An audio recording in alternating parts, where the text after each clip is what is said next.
Greetings Midcoast Ukes, Jeff Weinberger coming at you here with a new tutorial. I'd like to talk today about chord progressions and teach you about changing from chord to chord. That's a really common subject that people ask me about. Kind of an ongoing thing that all ukulele players are trying to get better and better at is getting from chord to chord. So let's dive right in. I have a whole sheet of chord progressions which I'll be sharing with you. I'll make sure that I put a nice link down below so you can access the PDF.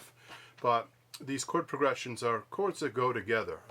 That first chord progression I was playing, those are 4 chords that are from the same key and happen to be real compatible, and you'll probably hear in lots of songs. That wasn't a particular song, that was just something I made up. But using the chords D minor, B flat, C, and A7. You can look them up, but I'll just tell you right off the bat. 2-2-1-0 is D minor. 3-2-1-1 is B flat. Involves a bar. If you can't do a bar, that's okay. Just do 3 of the notes of B flat. 3, 2, 0, and then X out that A string, and you get perfectly good B flat chord.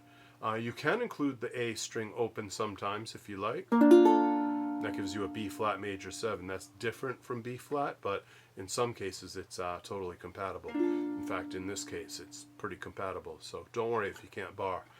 C, I was just doing basically an open C, which was my G, C, and E strings open. But as we know, you usually add your 3rd finger to the A string 3rd fret to get a full C. I don't think I did that during that little improvised intro. I think I just did the 3 string C. And then finally A7, which is 0-1-0-0. Extremely easy chord. Yeah, I did some little embellishments. I took that A7 chord and I went, added some little things, but essentially we could do this chord progression just as simple chords with no fancy stuff.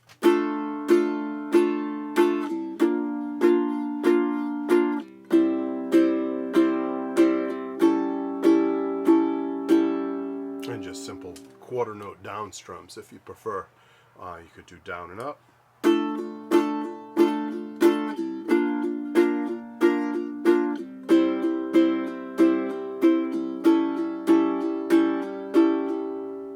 Or you could do something like the calypso strum.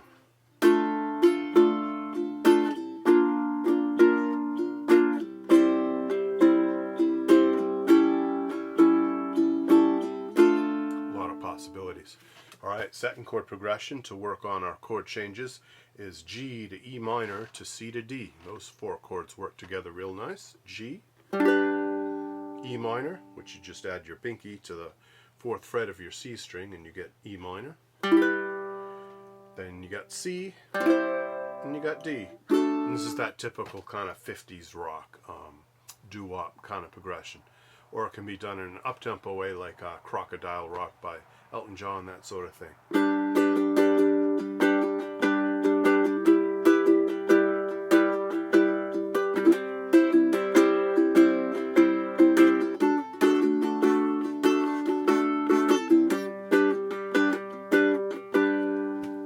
So G to E minor, that pinky thing really facilitates that chord change. Getting to C, you just have to visualize your 3rd finger going from your G chord. It's already on the 3rd fret of the E string, and you just got to pop it over 1 string to the A string. So if you can visualize that, if you can see your finger moving down like that ahead of time, that speeds things up. I call that visualization. You can think of it as anticipation, or just setting things up ahead of time, not letting the chords take you by surprise and having to grab them at the last minute. You're always thinking ahead a little bit. Alright, next chord progression of 4 chords is A, C sharp minor, G, B minor. That's kind of like Lay Lady Lay by Bob Dylan.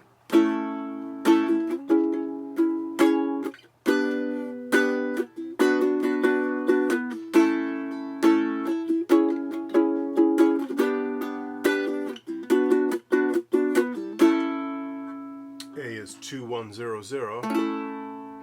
C sharp minor is a bar chord no matter how you slice it, but you get 6-4-4-4. You could do an easier one if you prefer.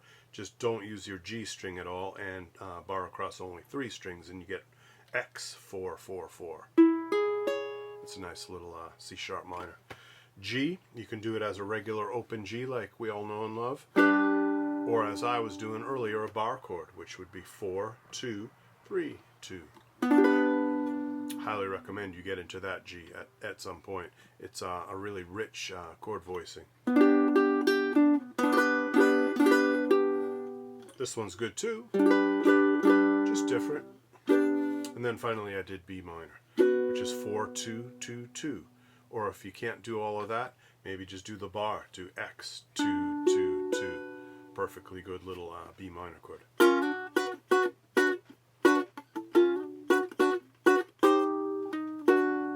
In a pinch, that little 3-note one is just fine. So that was the third chord progression. Let's move on. Here's a real common one: A minor, F, G, D.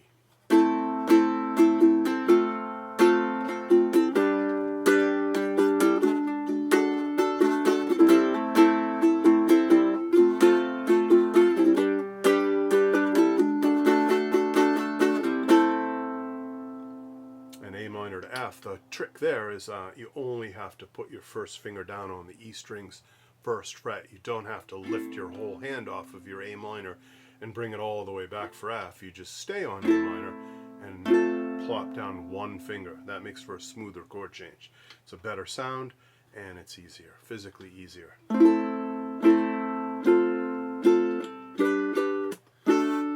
Next chord change is E minor, C, A minor, D.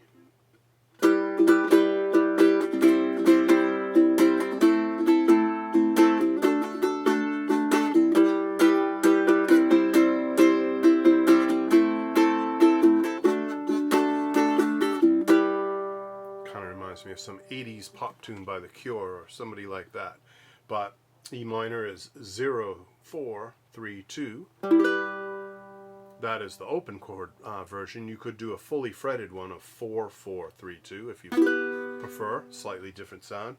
And then C, everyone knows C, we won't even talk about that. A minor, everyone knows A minor, it's 2 0 0 0. And then D was 2 2 2 0. Which can be done in a lot of different ways, as you know from other videos, that there's as many combinations of fingers as you can come up with to finger those 3 notes. There's that many ways to do D, but my preferred way is 2 3, using my 2nd, 3rd, and 4th fingers, 2 3 4. But most books show it as 1 2 3. All right, and let's see, we got 2 more to run down. We'll go through these quick. C, G, A minor, F. Let's do this in a different style, though. Why don't I finger pick this one?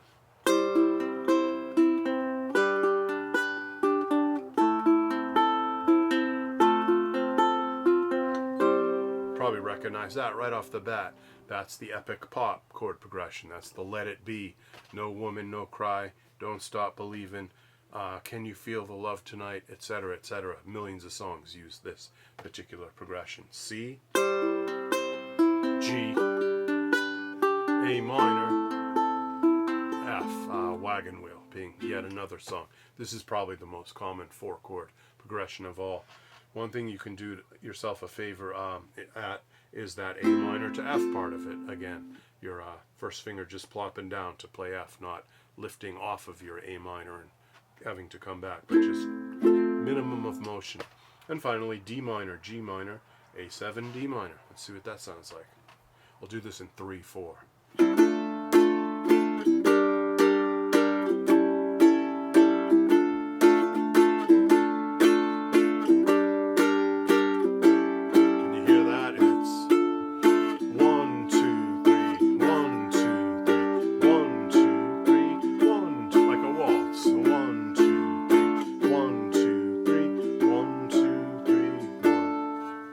So D minor to G minor, there's a couple things going on there that might facilitate your chord change. Excuse me. Your 2nd finger is already on the 2nd fret. It just needs to hop over from the G string to the C string.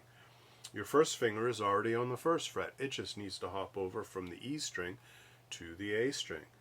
and your third finger comes down to the 3rd fret of the E string. So that can be a fairly smooth chord change, but I highly recommend you practice that isolated. Take D minor to G minor and work out on just those 2 chords.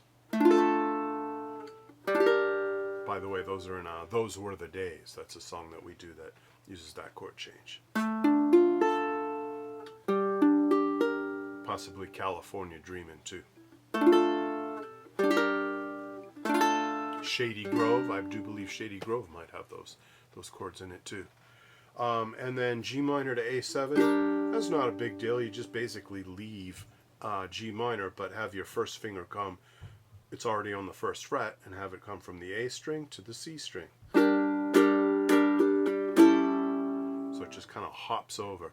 So, and then finally A7 back to D minor. So the moral of the story here is minimal motion. Try to figure out ways to smoothly get from chord to chord.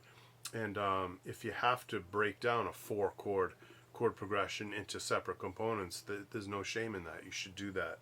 You should take just the first 2 chords and work out on those. Or take the second 2 chords and work out on those. In the last case there, G minor to A7. That was measure 2 and measure 3. So G minor to A7.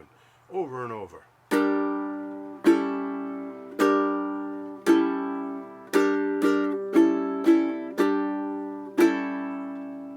Or A7 to D minor, the last 2 measures of that.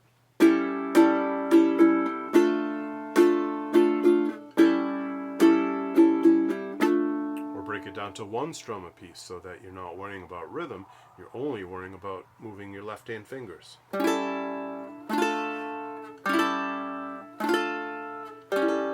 Always noticing what the motions are, the necessary motions, but don't do any more than that. In this A7 to D minor, our first finger's staying on the 1st fret. It does not need to leave the 1st fret. So things like that can really help. Alright, Midcoast Ukers, I hope you enjoyed that. I hope you learned something about smooth chord changes and practicing chord progressions. I will make this available as a handout for absolutely free to everybody, and let you all in on those chord changes, and I'll put that up ASAP. Alright, Midcoast Ukers, you take care. Bye-bye.